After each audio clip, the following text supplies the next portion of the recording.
አንደኛ ጴጥሮስ ምዕራፍ 1 ቁጥር 15 ዳሩ ግን እኔ ቅዱስ ነኝና ቅዱሳን ሁኑ ተብሎ ስለተጻፈ የጠራችሁ ቅዱስ እንደሆነ እናንተም ደግሞ በኑሯችሁ ሁሉ እቺ ሁሉ የምትለዋን አመስምሩባት እና ኑሮ የምትለውንም ያዟት። በኑሯችሁ ሁሉ ቅዱሳን ሁኑ። ደህና ናችሁ?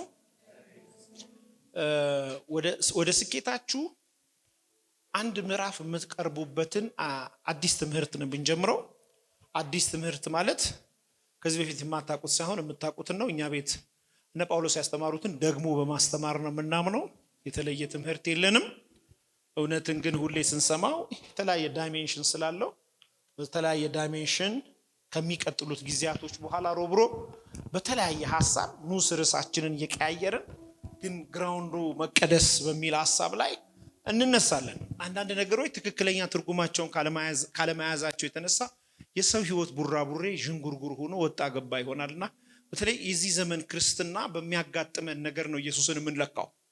በምናልፍበት የህይወት አይነቶች ስለ ኢየሱስ ያለን ስለ ክርስትና ያለን ነገር በዛው ለከፍና ዝቅ ይላል። እንዲያ እንዳይሆን በሚመጡን ነገሮችን ሁሉ እንዴት መርታትና ማሸነፍ እንዳለብን ከፍቻቸው ማወቅ፣ ከጥንቱ ማወቅ፣ ከመጀመሪያው ማወቅ ግን ህይወትን የተስተካከለ እንዲሆን ያደርገዋል።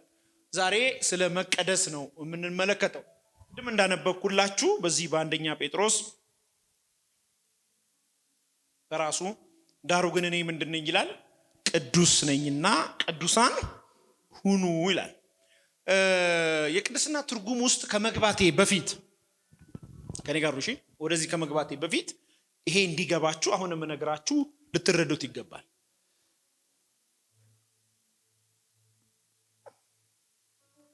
መጽደቅና መቀደስ ይለያያል። ብዙ ሰው አደባልቆት ነው የሚያስተምረውም ደግሞም ሲሚማረውም እንደዛው። መጽደቅ በክርስቶስ ኢየሱስ በማመን የሚገኝ ስጦታ ነው። ስጦታ ነው ብላችሁ ጻፉ። ጊፍት ነው፣ በማመን የሚሰጥ ነው። መቀደስ ግን የጸደቁ ሰዎች የሚኖሩት የህይወት አይነት ነው። ገልብጬ ላስተምራችሁ። በመቀደስ መጽደቅ አይቻልም። ማንም ብሏችሁ ያውቃል? ልበላችሁ ልድገመው። በመቀደስ መጽደቅ አይቻልም። ምክንያቱም የሰው መቀደስ የሰው ጽድቅ የመርገም ምንድን ነው? ጥሩ ሰው ይጸድቃል? ንጹህ ሰው ይጸድቃል? በቅድስና የኖረ ሰው ይጸድቃል? አይጸድቅም። ምንም ብታደርግ ልጸድቅ አትችልም። መጽደቅ በክርስቶስ ኢየሱስ በማመን የሚገኝ ውጤት ነው። ለሁሉ በነፃ የተሰጠ ነው። ግን የጸደቀ ሰው ከስራ ውጪ የጸደቀ ሰው በማመን ኢየሱስ በእኔ ቦታ በመስቀል ላይ ሞቷል፣ ኢየሱስ ስለኔ በደል መተላለፍ ዋጋ ከፍሏል፣ ኢየሱስ ስለኔ በዚህ ምድር ላይ እግዚአብሔርን የሚያስደስት በሰማይ የእግዚአብሔር እርካታ የመዓዛ ሽታ ሆኖ መስዋዕት ሆኗል። አሁን በልጁ በክርስቶስ ኢየሱስ ለሚያምኑት ኩነኔ ስለሌለባቸው ኩነኔ እንዳይኖርብኝ ያደረገኝ የኢየሱስ ክርስቶስ እንደ ግል አዳኝ አድርጌ ስቀበል ነው የሚያምን ሰው በህይወቱ ምን ይጠበቅበታል? ቅድስና ይጠበቅበታል። የጸደቀ ሰው የቅድስና ላይፍ ህይወቱ ነው። በቅድስና ግን መጽደቅ አይቻልም። የፈለገ ስትሪክት ላይፍ ቢኖር ጌታ ኢየሱስ ክርስቶስ እንደ ግል አዳኝ አድርገህ ካልተቀበልክ በመላእክት ብታምን በፈለከው ብታምን ሀብትህን በምድር ላይ ብትበትን ለድሃ ብትመግብ ጥሩ ፐርሰናሊቲ ቢኖር ክፉ ባትናገር ባታማ ህግን ብትጠብቅ ልጸድቅ አትችልም። የመጽደቂያ ብቸኛ መንገድ የናዝሬቱ ኢየሱስ ነው። በአንዱ አዳም ምን ገብቷል? ሞት። በአንዱ በክርስቶስ ኢየሱስ ምን ገብቷል? ህይወት። ሰው የአዳም ኋላ ቀሪ ኃጢአት ስላለብን ነፃ የሚያወጣን አንዱ ሁለተኛው አዳም ሆኖ የመጣው የናዝሬቱ ኢየሱስ እንደ ግል አዳኝ አድርጎ እሱ ስንቀበል በቀጥታ የሚሰጠናል። ሀብታም ልጅ ደህና ሁን፣ ሀብታም ተማር ያልተማርኩን ማንም ሁን፣ ኢየሱስን እንደ ግል አዳኝ አድርገህ ስትቀበል ጸድቀሃል። ሲሄን የሚያምን ብቻ አሜን ይበል። ጸድቃችኋል። የጸደቀ ሰው ህይወት ነው የምንነጋገረው ዛሬ። አልችለውም ልትለኝ አትችልም። ይሄ ከባድ ነው ልትለኝ አትችልም። ጸድቅ ያለው ካለ አንድ ሰው ትቀደሳለህ ማለት ነው። ጌታ ኢየሱስ ክርስቶስ ምን ብሎ ጻፈ በጴጥሮስ በኩል? ዳሩ ግን እኔ ምንድነኝ አለ? ቅዱስ ነኝና እናንተ ደግሞ ከኔ ስለተወለዳችሁ ምን ትሆናላችሁ? ቅዱሳን ትሆናላችሁ። ግን አለ በኑሯችሁ ሁሉ ነው አለ። ቸርች አላለ፣ መስሪያ ቤት አላለ። በምን? በኑሮ ሁሉ ሰማይ ውስጣችሁ ያለው መንፈስ ቅዱስ ኤክስፔክት ያደርጋል ማለት ነው። ምንን? ቅድስና። በጣም ይሄ ነገር ይሄኛው ዘመን እቺኛው ቤተክርስቲያን ማስተማርም ይከብዳታል፣ እኛም ማሰብ ይከብደናል። ለምን? ቱዴይ ነው ላይፋችን ከቅድስና ውጪ የሚራመደው። አሁንማ ነገር አለሙን ትተነው በቃ አንተ ታውቃለህ በሚል ላይፍ ነው የምንኖረው። ግን ቦክና በለው ከጎን ያለውን ሰው ልሳን አይደለም በስዊድንኛ ንቃ ማለት ነው። እሺ በአማርኛ ንቃ። መንቃት መቻል አለ። አጭር ጊዜ ነው የተሰጠ። በፍቃድ ክርስቶስን የምትመስልበት ሜዳ ነው። ለምሳሌ አርሰናልና ማንቸስተር እና አልወድም፣ ኳስ አልወድም። የሚወድ ሰው ራሱ እኔ ጸልይለታለሁ። በጣም ስፒሪት ነው ብዬ ስለማመን ነው። ምን ነው እኮ እኔ አንድ ልጅ ያለ በጣም ኳስ ሚስት ስለው እሷ ከኔ ትበልጣለች። በስማ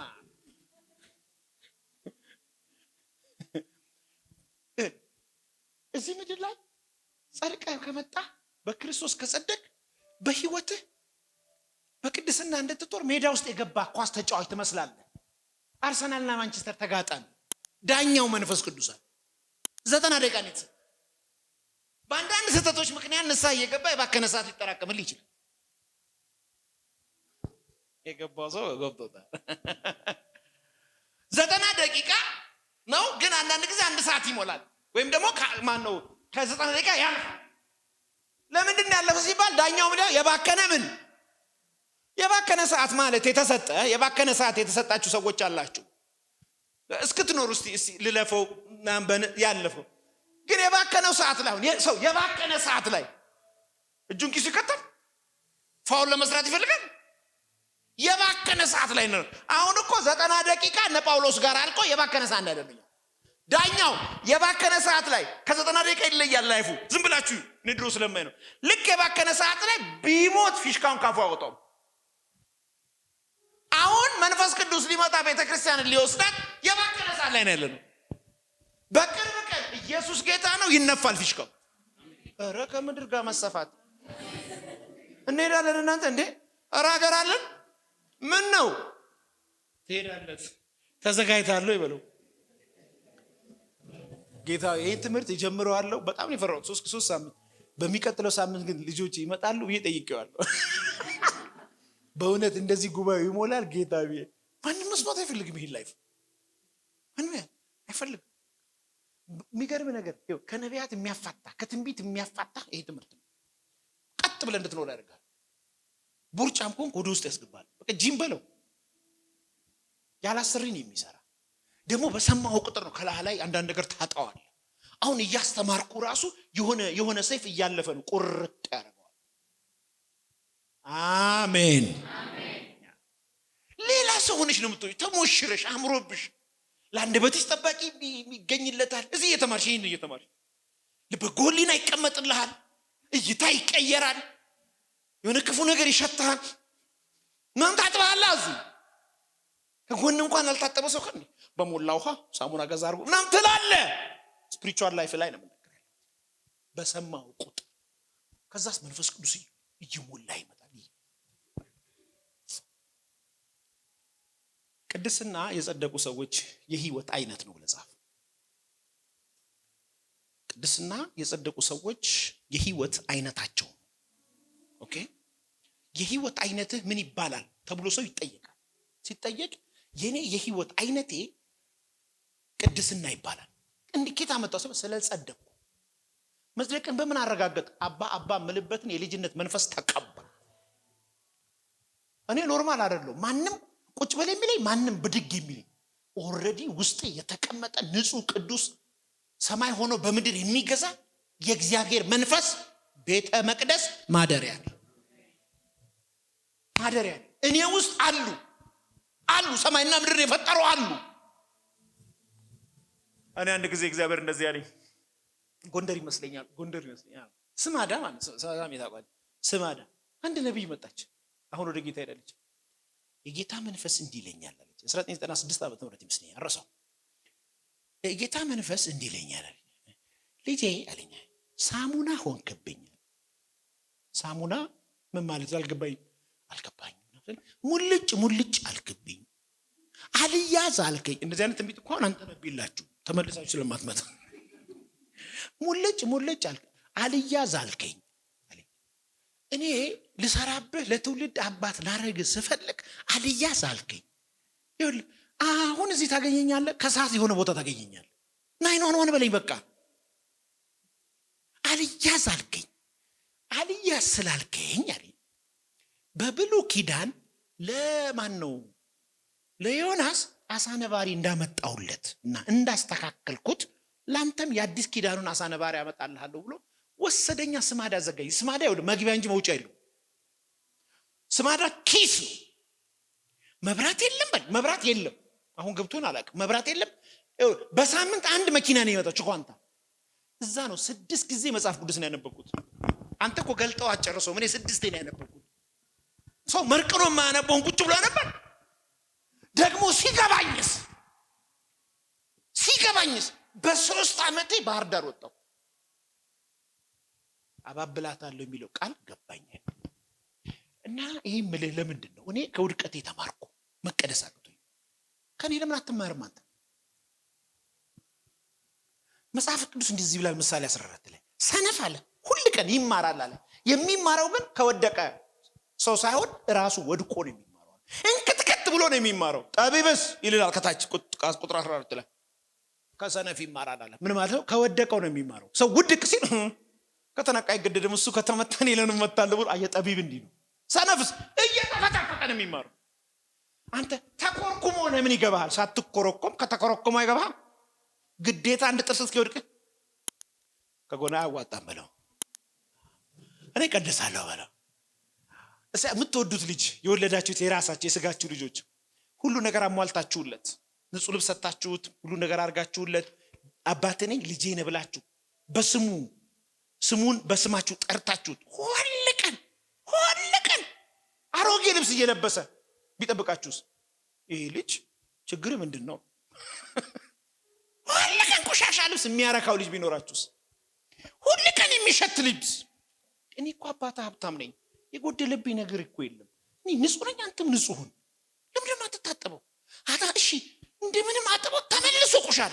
በዚህ መጽሐፍ ቅዱስ ነገር ውሻ ወደ ምን እንደሚመለስ እናንተ ምን አትበሉ። ካልጠፋ ሰውን ከውሻ ጋር ኢየሱስ ያገናኝ። ካልጠፋ ውሻ አለ ወደ ጥፋቱ ይመለሳል። ምን ማለት ነው? እስቲ ምን ማለት ነው ታውቂያለሽ? እስቲ በዩ ትርጉም ምንድን ነው? የበላውን መልሶ ይበላዋል፣ የተፋውም ማለት ነው። እንደሱ ነው ትርጉሙ። እሺ ሌላ ደግሞ ትርጉም ልንገራችሁ ከመጽሐፍ ቅዱስ። እናንተ የታጠባችሁ የተቀደሳችሁ የተለያችሁ ናችኋል፣ ግን እንደ እሪያ አሳማ አትሆኗል። እሪያ አሳማ እሺ ምንድን ታጥቦ አይደለም እንጂ ይኸው ካካ ያረገበት ውስጥ ካካ ነው የሚባለው ሰው እዚያ ጋር እዳሪ ያረገበት ውስጥ ነው ተጠባለ። ንጹህ መሆን አይችልም ማለት ሰው ከክርስቶስ ተወልዶ እንዴት ንጽህና ይጠላል?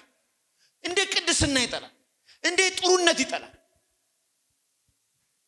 እኔ አባት ነኝ፣ እኔ ንጹህ ነኝ፣ እኔ ቅዱስ ነኝ። እናንተ ቅዱሳን ሁኑ። እኔ ምርጥ ልብስ አለኝ ሰጥቻቸዋለሁ፣ በንጽህና ውጡና ግቧል። የሰይጣን ይሻለኛል፣ ቆሻሻው ይሻለኛል፣ የተተለተለ ይሻለኛል።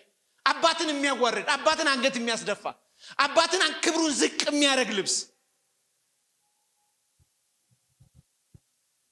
አባት ክብሩ ዝቅ የሚልበት ቦታ ስትውል ራሱ አባት በጣም ያዝናል። አንዳንዴ እኮ ብቻ ሳይሆን ኢንላይፍ እኮ አባት በህይወት እስካለ የሚኖረው ለአባት ነው። ዳዲ መጣ ብለሽ ተደበቀሽ አታውቂም? ቦታው እያስደስትሽ ፋዘር መጣ ተቀየሱ ይባል ነበር ድሮ። አይባልም እንደ እናንተ ቤት? እኔ አባቴ ሲመጣ ማቆማቸው ነገሮች ነበሩ። ለካ ገና ሰዓቷን አውቃታለሁ። ለካ ሲመጣ እግሬን ታጠባሉ። ይሄ አቧራ የጠገበ እግር አለኝ። ይስንከባለል የነበረ ኳስ ጫወት ነበር። ለምንድን ነው ካልከኝ መታጠብ ፈልጌ አይደለም። ማን ይመጣል?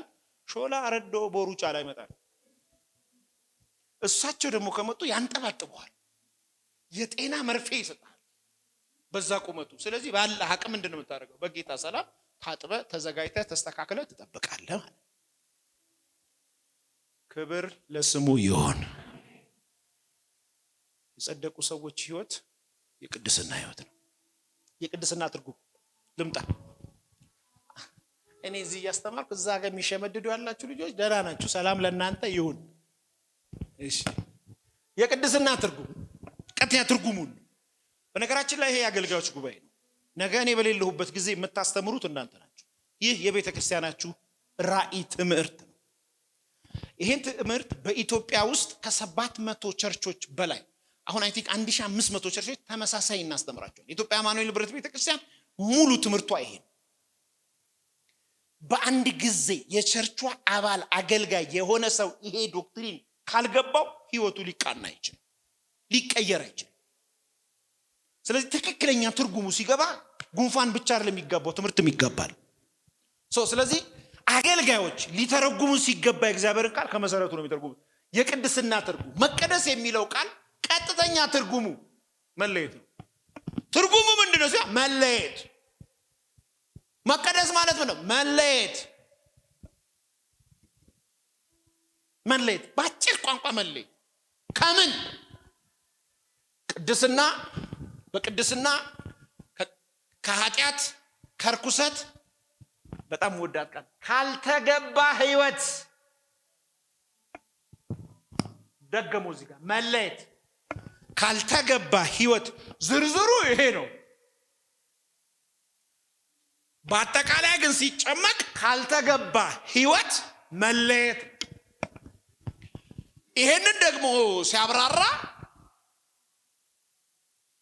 ለእግዚአብሔር የተቀደሰ ዓላማ ብቻ መኖርን ያመለክታል። ፖይንት አለው። ለምን ካልክ ለማ ለእግዚአብሔር በምን መነሻ አድርጎ?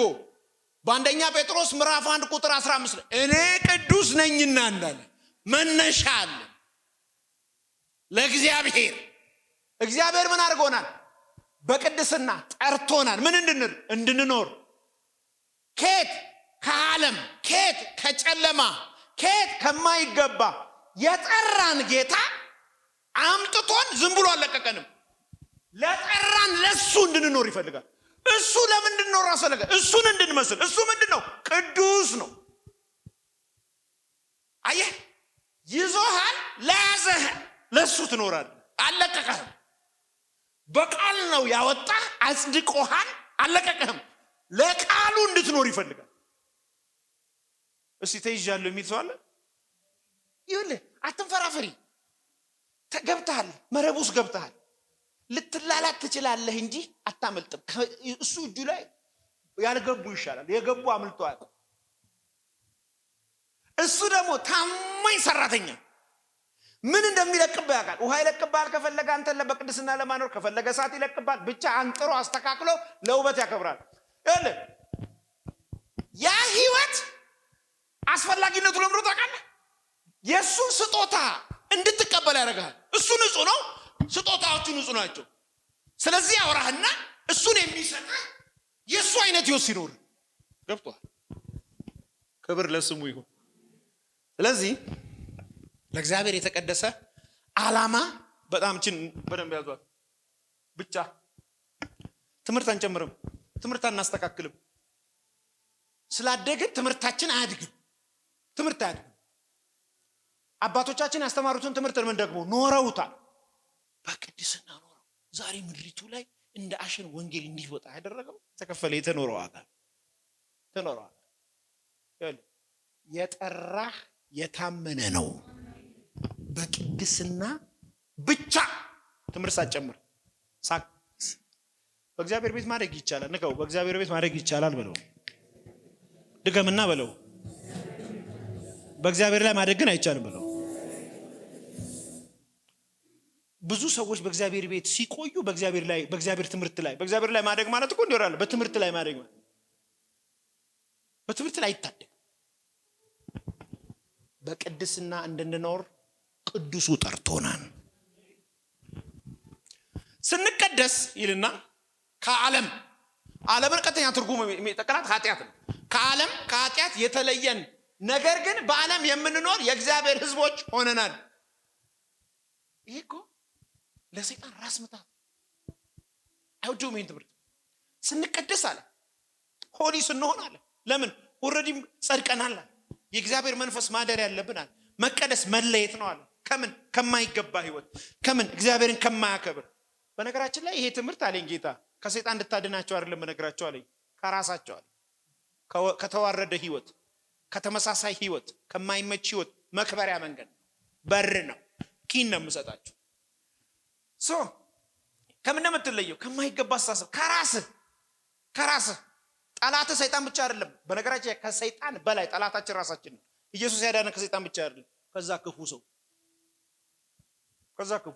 አረቀ ቤት ጠምዝዞ የወሰደ እኮ ሰይጣን የለም፣ እጅና እግርህ ነው። ማሸነፍ የምትችልበትን ኪን ነው እግዚአብሔር የሚሰጥ። መለየት ለምን እንደምንለየው ፐርፐዝ አለኝ። አይ ቅዱስ ነኝ እኔ፣ እግዚአብሔር ጸድቅ አጽድቆኛል፣ የጌታ መንፈስ ማደሪያ ነኝ፣ ኃይልን በሚሰጠኝ በክርስቶስ ኢየሱስ ሁሉን እችላለሁ። የዓለምን ህይወት እንዳደረግ በዓለም እንድመላለስ እንጂ በዓለምን ህይወት እያደረግኩ እንድኖር አልተመረጥኩኝም። እኔ ለእግዚአብሔር ሐሳብና ፍቃድ የተጠራው ነኝ። ና ብሎኛል፣ ተጠርቻለሁ፣ መጥቼ ያንን ህይወት እዚህ አልኖረውም። ያንን ህይወት እዚህ አልኖረውም ምን ማለት ነው? በአንድ ማሊያ ሁለት ቡድን መጫወት ይቻላል ወይ? ቡድን መምረጥ አልቻለም። ማክሰኞ እዚህ፣ ሮብ ሌላ ቦታ መሆን አትችልም። በዛ ዓለም አይሆንም። እለያለሁ አለ። መለየት ያማለ በጣም ኖ ማለት በነገራችን ላይ ትክክለኛ ሊደርሺፕ ኖ እንዳለው ታውቃላችሁ። የትም ቦታ የማታገኙትን ህይወት የምታገኙት ሊደርሺፕ ውስጥ ነው። ያ ደግሞ ቅድስና ውስጥ ነው። አብሮ ስቆ አብሮ ተጫውቶ ወንድም ጓደኛ ሊደር የሆነ ነገር ፌቨር እንዲያደርግልህ ስትጠይቀው አካሄዱ ካልመጣበት ስለሚያውቅ ኤክስኪውዝ አያደርግም። ኖ ይልሃል። የቅድስና ህይወት ላይ ምን አለው? ኖ። ለምን እለያለሁ? ከምን? እግዚአብሔርን ከማያከብር ከኃጢአት። የኃጢአት እንግዲህ አልገባም። ኃጢአቱን አስተምሬያለሁ በፊት። በነገራችን ላይ በዚህ አጋጣሚ ከነገ ጀምሮ በየቀኑ የመጀመሪያ የኃጢአት የውድቀት ትምህርት ይለቀቃል። ዩቲዩብ ላይ ገብታችሁ መማር ትችላላችሁ። ከኃጢአት እነዛ ካስተማርኳቸው ከርኩሰት፣ እነዚህ ሁሉ የሚጀምሩት ከእሳቤ ነው። ሰው ዓለሙን የሚሰራው በእጁ አይደለም በእሳቤው ነው። በሐሳብ ያልተሰራ ዓለም በእጅ አይሰራ። ቤታችሁን የምትሰሩት እኮ በእጆቻችሁ አይደለም፣ አስቀድሞ በሐሳባችሁ። የምታገባት ሚስት እኮ አሁን አይደለም የምታገባት፣ ሐሳብ ላይ ሰራሃት አይደለም የምታገባት ሚስት። ልብህ ተሽጥሽ የሚለው እንኳን አስቀድሞ ልብ ውስጥ የነበረችውን አይምሮ ውስጥ የተሰራሃትን ሴት። ያልመረጥከው እውነት፣ ያልሰራኸው እውነት በአካለ በእጅ አትነካውም። ልክ እንደዚሁ ሁሉ ኃጢአት ዓለም ላይ የሚሰራ እሳቤ ላይ የሚሰራ ነው።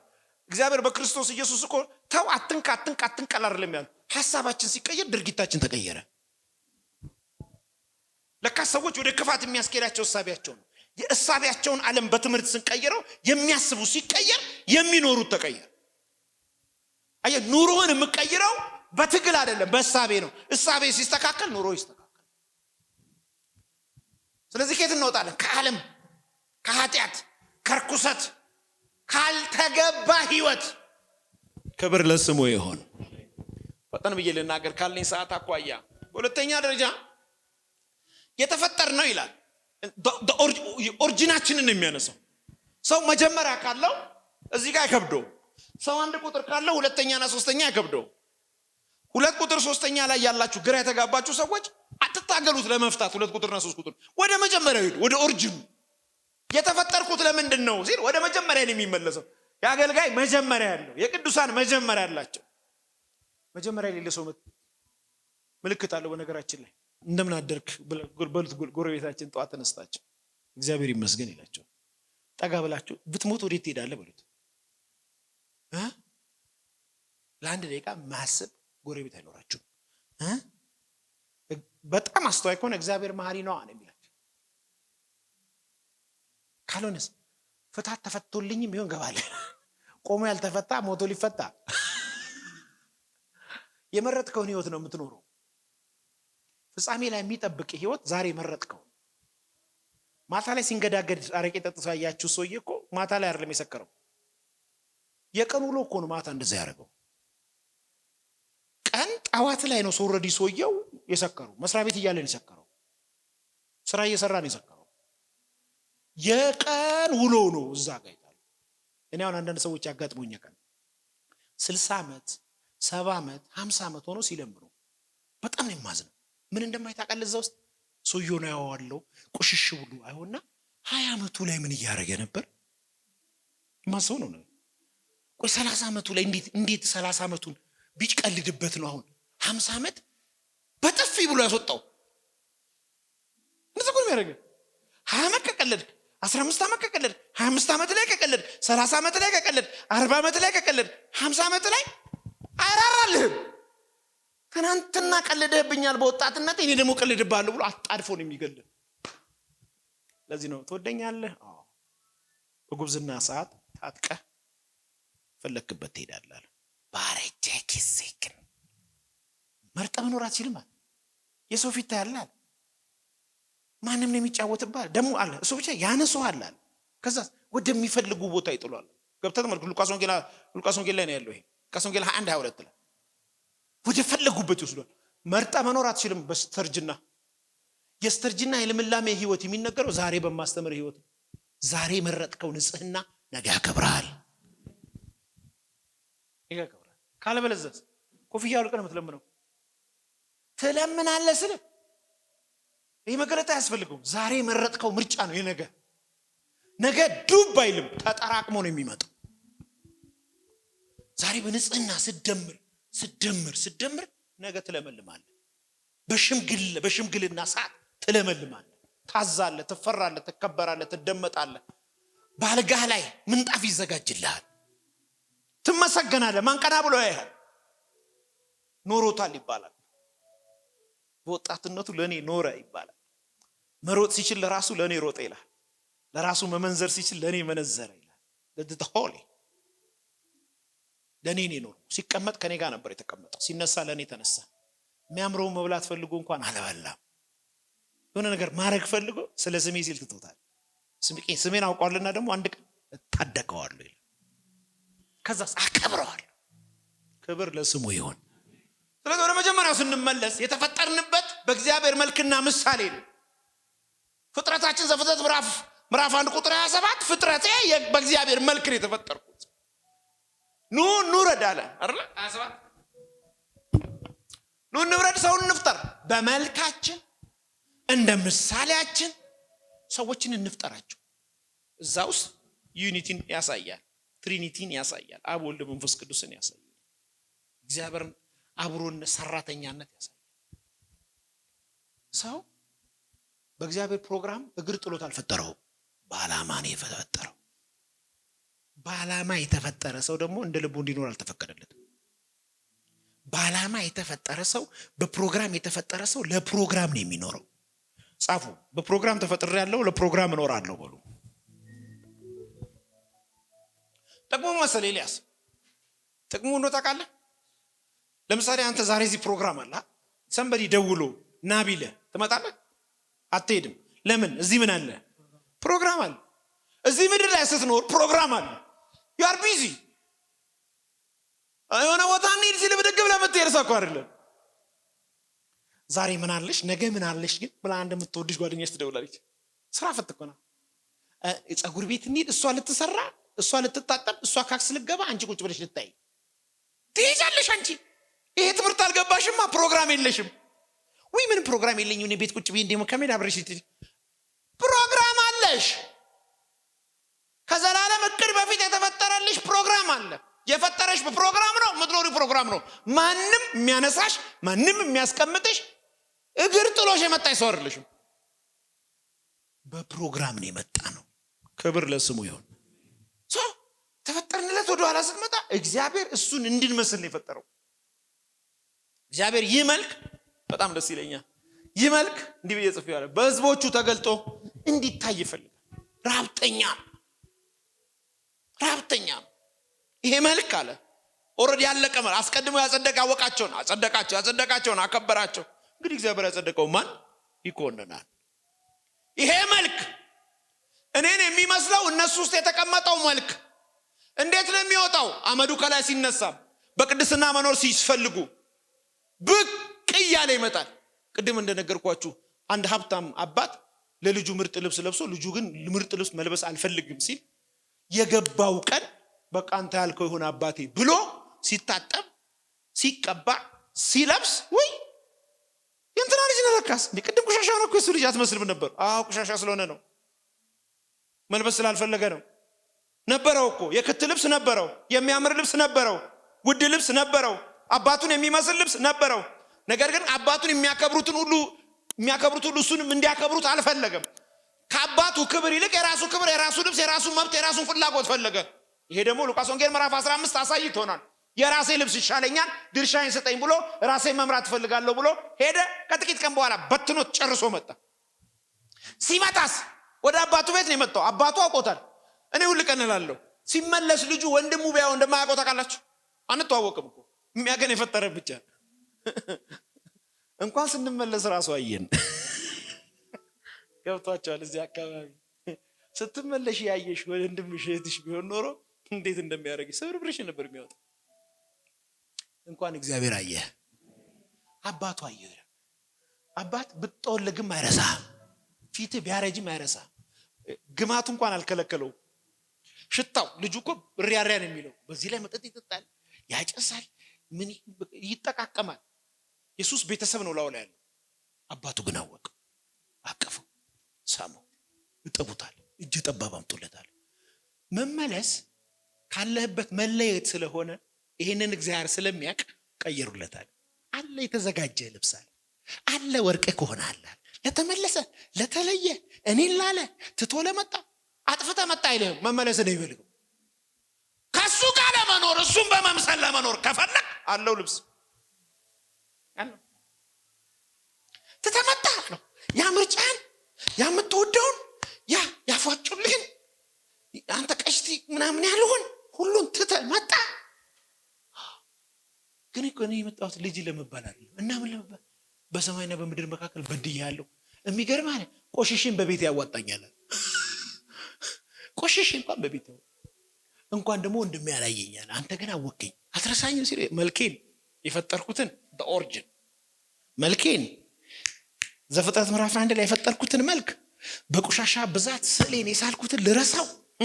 እኔ እኮ ነኛል። አወጣዋለሁ ደግሞ ያን መልክን ከመጣ ወደ እኔ ከመጣ ከቆረጠልህ እምቢ ካልክ እሺ እኔ ያንተ ሸለኛል አወጣው መልክህን እንደገና በወንድሞች መካከል አከብርህ። ይሄ ወንድሞች እስኪቀኑ ድረስ ነው ማሳመራለሁ። ዳዲ እኔ ነኝ እኔ ጋር መኖር ከፈለክ አንተ አሳያለሁ።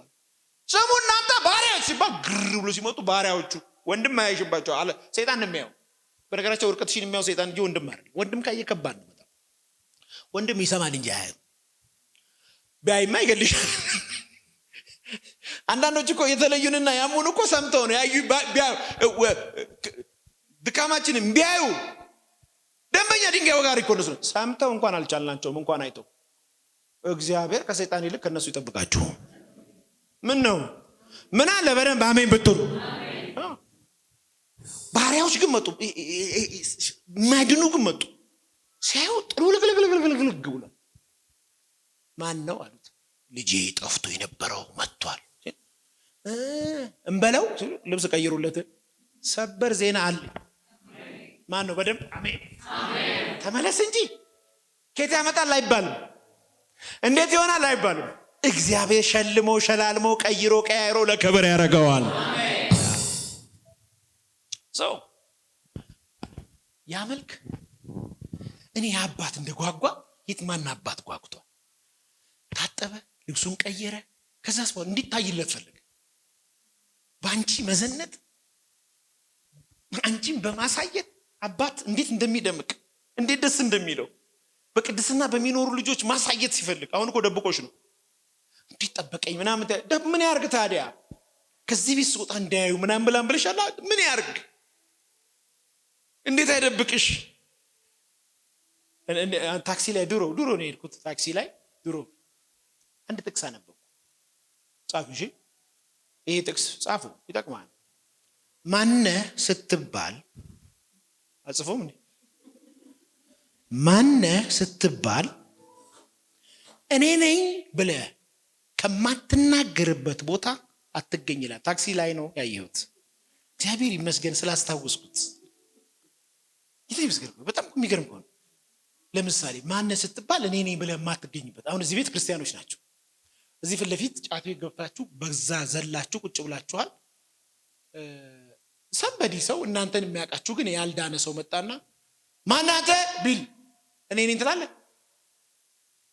ይኸውልህ አንተ እኮ ነህ እኔ ነኝ የማትልበት ቦታ ስላለ ነው እኔ ነኝ የማትለው።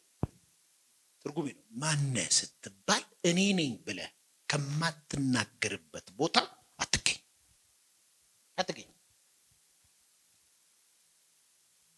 ብድግ ብለህ ከማትወጣበት ቦታ አትገኝ። ዘራፍ ከማትልበት ቦታ አትገኝ። ሲጀምር ቦታው አንተ አይደለም። ጸጥ ብሎ የተደበቁ ሰዎች፣ ኮፍያ አድርገው የሚገቡ ሰዎች፣ የሆነ ቦታ ተደብቆ የሚገቡ ሰዎች ለምን የሚገቡ ይመስላችኋል? ሲጀምር ኮፍያ ካደረገች ቦታው የሷ። ጌታዊ ዛሬ ብቻ ጠብቂ ምናምርሽ የገባሽ እህቴ አልበምሽን ገለጥኩት እንዴ?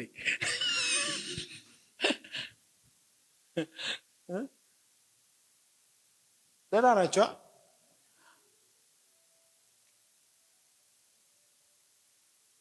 አባት ልጆቹን በቅድስና ማሳየት ይፈልጋል። ጠላት ሊገለው ነው ሲል አለበሱት። ጠላት እያየ አዘነጡት፣ አሳመሩት፣ ቆንጆ አረጉትና ጥሩልኝ አለ። ምን ሰፈርተኛው ከተማው ነው። ለምን ብለን ጠፍቶ የነበረው ልጄ ምን ማለት ነው? በኃጢአት ለመኖር ጠፋ፣ በርኩሰት ለመኖር ጠፋ፣ ባልተገባ ህይወት ለመኖር ጠፍቶ ሄዶ ኖሮ እንደማይጠቅመው አይቶት አሁን ተለይቶ መጣ። ለጌታ ሆናለሁ ብሎ መጣ። በቅድስና መኖር ማለት መለየት ማለት አይደለም። ትቶት መጣ። ዓለምን ትቶት የአባቴ ቤት ይሻለኛል ብሎ መጣ። መመለሱን ያየ አባቱ አቀፈው። ልክ እንደቀደመው እሱን ቀይሮለት ህዝብ ጠራ። ደስ አለኝ አላቸው። ምንድነው የደስታ ሚስጥር? ደስ አለኝ፣ ድግሱ ደስ ብሎኝ። ለምን? ጠፍቶ የነበረው ልጄ ራሴን እችላለሁ ብሎ በራሴ ህይወት እኖራለሁ ብሎ ሄዶ ነበር። ታውቃለህ?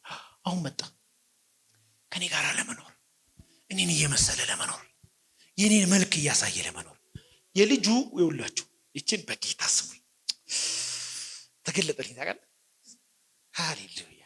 ይውላችሁ ልጁ የመጣበት ቦታና ዝም አትበል፣ ስቅ አይበል። ልጁ የመጣበት ቦታና የመጣበት ቦታ ነው የሰራው ስራ የሚያከብር አይደለም። የዛን ቀን ሰው ሁሉ ቆሞ ሰላም ያለው በሰራው ስራ አይደለም፣ በአባቱ በራልኝ ያልኩ ይሄን።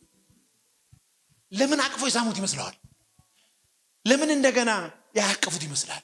አባቱ ተቀብሎታል። እረሱ ይቀበላል። በራሳችን አይቀበሉም። ለምን እንደወደዱት ታውቃለህ?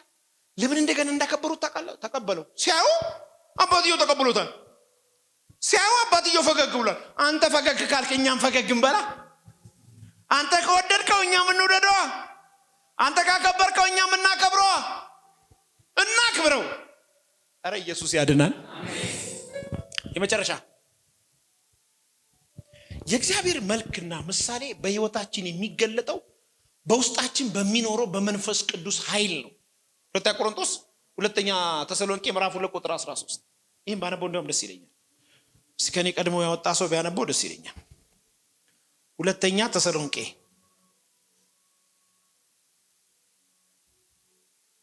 ምዕራፍ 2 ቁጥር 13። እኛ ግን በጌታ የተወደዳችሁ ወንድሞች ሆይ ሁልጊዜ ስለ እናንተ እግዚአብሔር ልናመሰግን ግድ አለብን። ለምን? እግዚአብሔር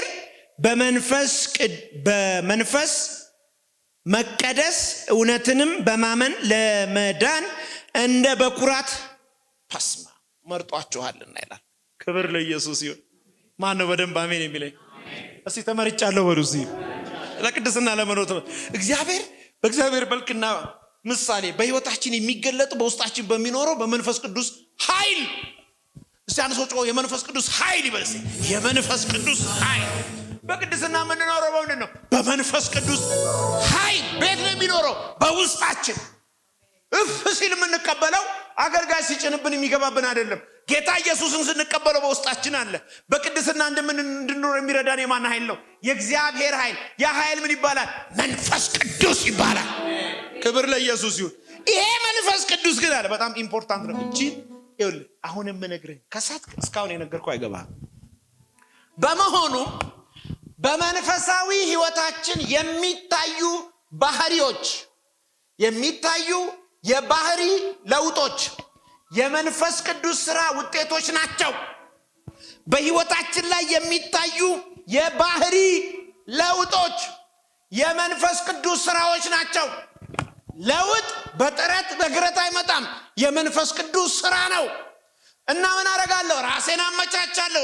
ለመንፈስ ቅዱስ ምን ያደርጋል? ባህሪው በኔ ላይ ይመጣል።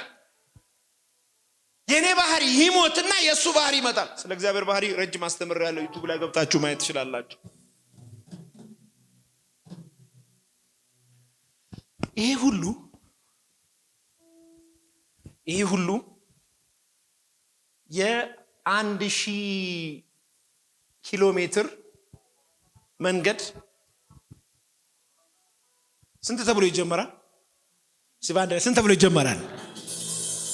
ዛሬ ነው የምንጀምረው። በአንድ ቀን ግብት አይልም። ብዙ ልጆቼን አለኝ የጌታ መንፈስ ይሄን ከተማሩ በኋላ ይሄን ካነበቡ በኋላ ተመልሰው በማይመች ህይወት ውስጥ በኃጢአት ውስጥ በተለያየ ነገሮች ሲገቡ እነሱ ለቅድስና እንዳልተጠሩ እነሱ እንደማይችሉ እነሱ ደካማ እንደሆኑ በቃ ብለው ነገር አለሙን ይተውታል። ኖ ይሄ እስካሁን የነገርኳችሁ ህይወት በአንድ ቀን ጀመር በክርስቲያኖስ የሚመጣ አይደለም። የ1000 ኪሎ ሜትር በ1 ኪሎ ሜትር እንደሚጀመር ዛሬ ወስነን እንሄዳለን። ክብር ለኢየሱስ ይሁን። ምናልባት ወስነን ስንሄድ ልንወድቅ፣ ወስነን ስንሄድ ልንታመም፣ ወስነን ልንሄድ የሆነ ነገር ሊገጥመን ይችላል። ድጋሚ እየታጠበን እንቀጥላለን። ያለ መጨረሻ አይደለም ኃጢአት። ስተን እንችላለን፣ ብድግ ብለን እንቀጥላለን። በአንድ ቀን የሚሆን ነገር የለም። ግን መተህ መስማት አለብን። አንዳንዱን ነገር ፈልገህ የምታጣው ሁሌ ስትሰማ ነው። በነገራችን ላይ በጠላት የሚነከሱ ሰዎች ከቤተ ክርስቲያን የሚቀሩ ሰዎች ናቸው።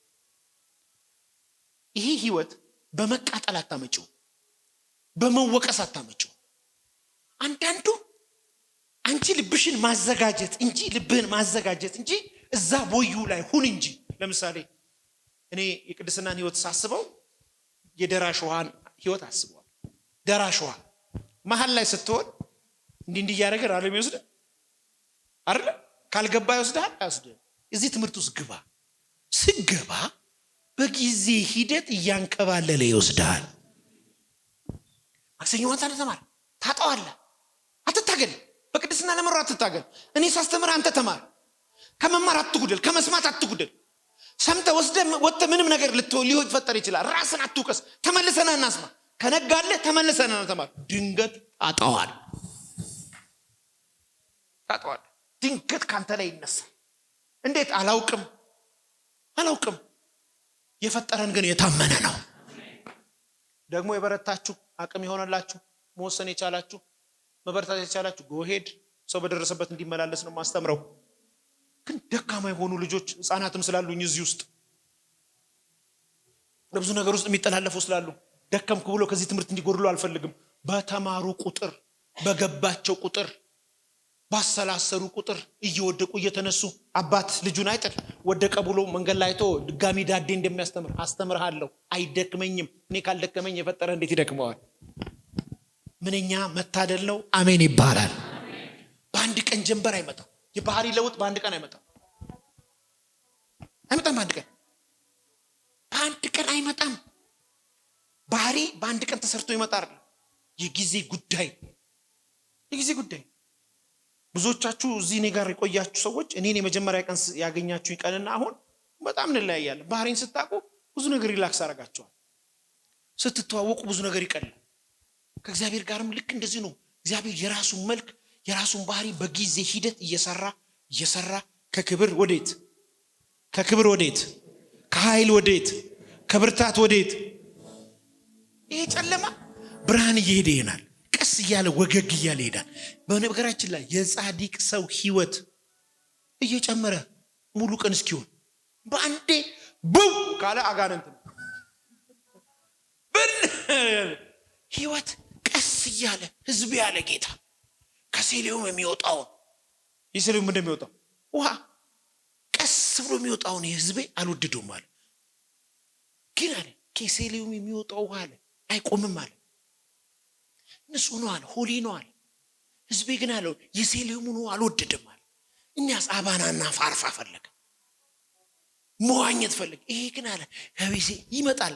የሴሌውም የሚገርማቸው ነገር ግድብ ብታረጉበት ሞልቶ ይፈሳል። እንዲህ ወደ ላይ ሄዶ ሊፈስ ይችላል።